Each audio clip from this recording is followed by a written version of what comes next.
మహాగణపతిం మనసా స్మరామి మహాగణపతిం మనసా స్మరామి. TR creations family అందరికీ నా హృదయపూర్వక ధన్యవాదాలు. సో అలాగే ఈ నవంబర్ 2వ తారీఖు నుంచి నవంబర్ 8వ తారీఖు వరకు కూడా ఈ యొక్క నవంబర్ మాసం మొదటి వారానికి సంబంధించి ద్వాదశ రాశుల వారికి రాశి ఫలాలు ఏ విధంగా ఉండబోతున్నాయి ఏంటి అనేది ఇప్పుడు చూద్దాం మనం.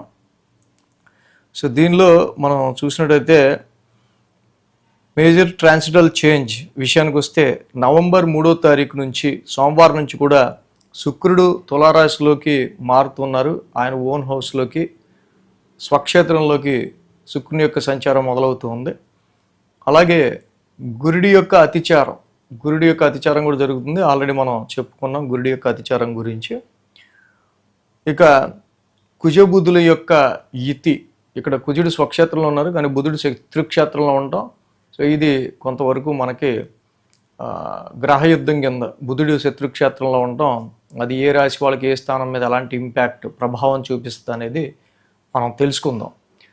సో అలాగే గురుడు కర్కాటక రాశిలో, ఇక సింహరాశిలో కేతువు, శుక్రుడు స్వక్షేత్రంలో తులారాశిలో, నీచ రాశిలో రవి, అలాగే కుజుడు స్వక్షేత్రంలో వృశ్చిక రాశిలో, బుధుడు శత్రుక్షేత్రంలో వృశ్చిక రాశిలో ఉన్నారు. కుంభరాశిలో రాహు యొక్క సంచారం జరుగుతుంది. అలాగే ఇక్కడ మీన రాశిలో వక్రించి శని యొక్క సంచారం కూడా జరుగుతుంది.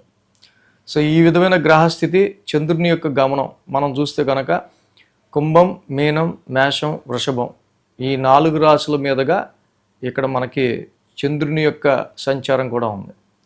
సో చంద్రుడి యొక్క సంచారం, ఈ యొక్క గ్రహ గోచారాల ఆధారంగా ద్వాదశ రాశుల వారికి సంబంధించి రాశి ఫలాలు ఏ విధంగా ఉండబోతున్నాయనేది చూద్దాం. ఇప్పుడు మకర రాశి వారికి చూద్దాం. మకర రాశి వారికి తృతీయంలో శని, సప్తమంలో గురుడు, దశమంలో రవి, లాభంలో కుజుడు, లాభంలో బుధుడు, మొత్తంగా 5 గ్రహాల యొక్క అనుకూలత ఈ రాశి వారికి మనకు కనిపిస్తూ ఉంది. ఏదైతే మకర రాశి వారికి రాశ్యాధిపతి శని తృతీయ స్థానంలో ఉంటాం. యాక్చువల్గా ఏలినాటి శని కంప్లీట్ అయిపోవటం వీళ్ళకి. అలాగే మొన్నటి వరకు ఏలినాటి శని కంప్లీట్ అయిన గురువు గారు షష్టమ స్థాన సంచారంలో ఉండటం వల్ల చాలా వరకు కూడా ఎన్నో లిటిగేషన్స్ ఫేస్ చేయాల్సి రావటం, ఎన్నో హర్డిల్స్ని, అవరోధాలని. ఇప్పుడు గురువు గారి అతిచారంతో సప్తమంలోకి రావటం కూడా వీళ్ళకి చాలా ప్లస్ పాయింట్గా మనం చెప్పుకోవచ్చు. అలాగే నెక్స్ట్గా దశమ స్థానంలో రవి యొక్క సంచారం. రవి అది నీచ స్థానం అయినప్పటికీ దశమంలో రవి యోగిస్తారు కాబట్టి ఆయన కూడా మంచి దిగ్బల స్థానంలోకి వచ్చారు. ఇక కుజుడు, బుధుడు ఈ 2 కూడా కుజ బుధుల యొక్క సంచారం కూడా లాభస్థానంలో ఉంటాం. ఈ రాశి వాళ్ళకి కొద్ది గొప్ప కొంచెం బెటరే. సో మకర రాశికి 2, 3, 4, 5 స్థానాల మీదుగా చంద్రుని యొక్క సంచారం ఉంది. సోమ, మంగళ ఈ 2 రోజులు కూడా ఈ రాశి వారికి అనుకూలంగా ఉంది. ఏదైతే ఈ రాశి వాళ్ళకి సంబంధించి మేజర్గా మనకి ఇక్కడ చూసినట్టయితే కనుక ద్వితీయ స్థానం నుంచి చంద్రుని యొక్క సంచారం ఉంటాం. ముఖ్యంగా ఫైనాన్షియల్ హౌస్లో రాహు యొక్క సంచారం కూడా నడుస్తుంది ఈ రాశి వాళ్ళకి సంబంధించి. సో మనీ ఫ్లోకి సంబంధించి, ఫైనాన్షియల్ సిచ్యువేషన్స్కి సంబంధించి, సో ధనం వస్తుందా, ఫైనాన్షియల్ ఫ్లో ఎలా ఉంది, వచ్చినట్టు ఖర్చు అవుతుందా, అసలు వస్తుందా రావట్లేదా అనేది చూసుకోవడం అనేది చాలా ఇంపార్టెంట్ ఇక్కడ. అలాగే ఆ రాశ్యాధిపతి శని కూడా తృతీయ స్థాన సంచారంలో ఉన్నారు. సో డబ్బులు సంపాదించడానికి, ఫైనాన్షియల్గా ఆర్థిక పరంగా ఎదగటం కోసం చాలా ఎఫర్ట్స్, చాలా కృషి మీరు పెట్టే ఆస్కారాలు ఉంటాయి ఇక్కడ. అలాగే సోమ, మంగళవారాల్లో చూస్తే తృతీయ స్థానంలో చంద్రుని యొక్క సంచారం. ఆల్రెడీ అక్కడ శని ఉన్నారు ఆ రాశ్యాధిపతి. సో కాబట్టి గతం కంటే ఏలినాటి శనిలో నడిచిన టైం కంటే కొంచెం మెరుగ్గానే మంచి ధైర్యంతో, మంచి సాహసంతో, కొంచెం విల్ పవర్తోనే మీరు ముందుకు వెళ్ళడం అనేది మనం అక్కడ గమనించవచ్చు.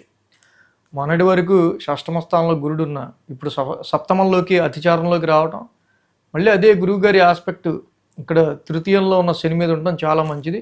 మీరు ఏ విషయం గురించి అయితే కష్టపడుతున్నారో ఆ విషయానికి సంబంధించి పడ్డ కష్టానికి తగ్గ రిజల్ట్స్ రావడానికి ఇక్కడ గురు భగవానుడి యొక్క దృష్టి మీకు చాలా వరకు ఉపయోగపడుతుంది. అలాగే బుధ, గురువారాలు చూస్తే చతుర్థ స్థానంలో చంద్రుని యొక్క సంచారం. ఆల్రెడీ చతుర్థంలో ఇక్కడ చంద్రుడి యొక్క సంచారం ఉండడం. అలాగే ఆ రాశ్యాధిపతి కుజుడు కూడా లాభస్థానంలో ఉన్నారు. లాభంలో కుజుడు జనరల్గా యోగిస్తారు, మంచి ఆరోగ్యాన్ని ఇస్తారు, మంచి స్థిరమైన బుద్ధిని ఇస్తారు. అలాగే చాలా వరకు కూడా మంచి విల్ పవర్ని ఇస్తూ ఆయన ముందుకు తీసుకెళ్ళటం, ప్రాపర్టీస్ రీత్యాను, ఫిక్స్డ్ అసెట్స్ రీత్యాను, ఇతరత్ర వాహనాలు కొనుగోలు అమ్మకాల విషయంలోనూ కొంతవరకు ఈ లాభస్థానంలో ఉన్న కుజుడి యొక్క సంచారం కొంత మీకు ఫేవర్గానే ఉంటుంది. కానీ అక్కడే శత్రుక్షేత్రంలో బుధుడు ఉన్నారు. ఈ రాశికి సంబంధించి ముఖ్యంగా అక్కడ బుధుడి యొక్క సంచారం కూడా ఇక్కడ లాభస్థానంలో ఉండటం, కోర్టు కేసెస్, కాన్ఫ్లిక్ట్స్, లిటిగేషన్స్, వివాదపరమైన విషయాల నుంచి పొందే ప్రాఫిట్స్ గురించి, వివాదాస్పద విషయాలు మీకు ఫేవర్ అవటం గురించి ఇలా విషయాల్లో ఇక్కడ ముఖ్యంగా శత్రుక్షేత్రంలో ఉండటం వల్ల బుధుడు యొక్క సంచారం కొంత ఎక్కువగా ఫైట్ చేయాల్సి వస్తుంది. ఇలా కోర్టు కేసెస్ ఇలాంటి వివాదాస్పద విషయాల గురించి ఆఫ్టర్ ఇంత ఫైటింగ్ తర్వాత కానీ మీకు కొద్దో గొప్ప దాని రీత్యా కొంచెం పాజిటివ్ గెయిన్ఫుల్ సిచ్యువేషన్స్ అనేవి ఉండే ఆస్కారాలు తక్కువ ఉంటాయి. బట్ కుజుడు బుధుడు యాక్చువల్గా ఏంటంటే అక్కడ లాభస్థానంలోనే ఉన్నారు. ఇక్కడ హైయర్ ఎడ్యుకేషన్ నిమిత్తం కావచ్చు, ఫారెన్ ట్రావెల్స్ గురించి కావచ్చు, ప్రమోషన్స్ గురించి మీరు చేసే ప్రయత్నాల్లో సో ఇక్కడ శత్రుక్షేత్రంలో ఉండటం వల్ల అనవసరమైన డిస్టర్బెన్సెస్ అని కొంచెం ఉండే ఆస్కారాలు ఉన్నాయి. మీ టీంలో కానీ, మీ సర్కిల్లో కానీ, మీ ఫ్రెండ్స్లో కానీ కొన్ని కమ్యూనికేషన్ విషయాల రీత్యా ఇలాంటి డిస్ప్యూట్స్ అనేవి ఏర్పడే ఆస్కారాలు కూడా కనిపిస్తూ ఉన్నాయి. ఇంకా వారాంతానికి చూసుకుంటే కనుక పంచమ స్థానంలో చంద్రుని యొక్క సంచారం, పంచమంలో చంద్రుడి యొక్క సంచారంలో ఆ రాశ్యాధిపతి శుక్రుడు ఇక్కడ ఓన్ హౌస్లో ఉన్నారు. సో ట్రాన్సిట్లో దశమ స్థానంలో శుక్రుడి యొక్క పవర్ ఏం పెద్ద అంత ఇంపాక్టబుల్ కాదు. బట్ అది ఓన్ హౌస్ అవటం వల్ల జాబ్లోను ప్రొఫెషనల్ రీత్యా సోగా ఉంటుంది పరిస్థితి, న్యూట్రలైజ్డ్గా. బట్ రవి కూడా అక్కడే ఉండటం వల్ల కొంతవరకు మీ బాసెస్ సపోర్ట్ కావచ్చు, కొంత పై అధికారులతో మీకున్న ర్యాపో రీత్యా కావచ్చు, కొంచెం మీరు అనుకున్న పనులు కొంచెం ముందుకి జరగటం, ఇలాంటివి కొంచెం పాజిటివ్ రిజల్ట్స్ కూడా మకర రాశి వారికి కనిపిస్తూ ఉన్నాయి. సో ఏదైనా ఈ రాశికి మనం మేజర్గా చూస్తే ద్వితీయంలో రాహు యొక్క సంచారం, అష్టమంలో కేతువు యొక్క సంచారం, ఈ రెండు కూడా ఫైనాన్షియల్ విషయాల రీత్యా, అనవసరమైన మానసిక భయాల రీత్యా మిమ్మల్ని ఇబ్బంది పెడుతున్న విషయాలు. కాబట్టి మేజర్గా ఈ రాశి వాళ్ళకి మాత్రం మకర రాశి వాళ్ళకి వీటి విషయాల్లో రాహు కేతువులకి సంబంధించి మాత్రం పలాస పుష్ప శంకాసం చదువుకోవడం, అర్ధకాయం మహావీరం చదువుకోవడం, జంతునాగులు ఉన్న చోట శనివారం మంగళవారం చక్కగా మీరు పాలాభిషేకం చేసుకుంటూ ముందుకు వెళ్ళడం చేస్తే ఇంకా మంచి పాజిటివ్ రిజల్ట్స్ అనేవి మకర రాశి వాళ్ళకు ఉంటాయి.